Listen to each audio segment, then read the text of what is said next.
Hi all. ഇന്ന് നമ്മൾ സംസാരിക്കാൻ പോകുന്നത് മാക്യുലർ ഹോളിനെ കുറിച്ചാണ്. കണ്ണിന്റെ ഏറ്റവും കാഴ്ച സാധ്യമാകുന്ന ഭാഗമാണ് റെറ്റിന. ഈ റെറ്റിനയിൽ ഉണ്ടാകുന്ന ബ്രേക്കേജ് അല്ലെങ്കിൽ ഹോളിനെയാണ് മാക്യുലർ ഹോൾ എന്ന് പറയുന്നത്.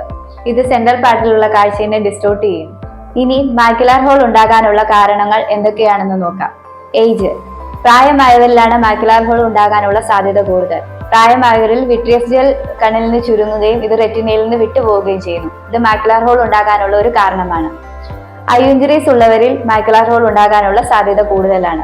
ഹൈ മയോപിക് ആയിട്ടുള്ള പേഷ്യൻസിലും റെറ്റിനൽ ഡിറ്റാച്ച്മെന്റ് ഉള്ളവരിലും ഡയബറ്റിക് റെറ്റിനോപ്പതി ഉള്ളവരിലും മാക്യുലർ ഹോൾ ഉണ്ടാകാനുള്ള സാധ്യതയുണ്ട്. ഇനി ഇതിന്റെ ലക്ഷണങ്ങൾ എന്തൊക്കെയാണെന്ന് നോക്കാം. മാക്യുലർ ഹോളിന്റെ ആദ്യഘട്ടത്തിൽ പേഷ്യൻസിന് അവരുടെ കാഴ്ചകൾ മങ്ങിയതായോ നേർരേഖകൾ വളഞ്ഞതായോ തോന്നാം. വായിക്കുന്നതിനും ആളുകളെ തിരിച്ചറിയുന്നതിനും ബുദ്ധിമുട്ട് അനുഭവപ്പെടുന്നു.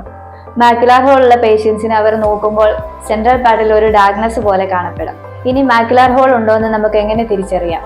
ഐ എക്സാമിനേഷനിലൂടെയും ഡയലേറ്റഡ് ഐ ചെക്കപ്പിലൂടെയും OCT ഫണ്ടസ് ഫോട്ടോ തുടങ്ങിയ സ്കാനിങ്ങിലൂടെയും മാക്യുലർ ഹോൾ നമുക്ക് തിരിച്ചറിയാവുന്നതാണ്. ഇനി മാക്യുലർ ഹോളിന്റെ ട്രീറ്റ്മെന്റ്സ് എന്തൊക്കെയാണെന്ന് നമുക്ക് നോക്കാം.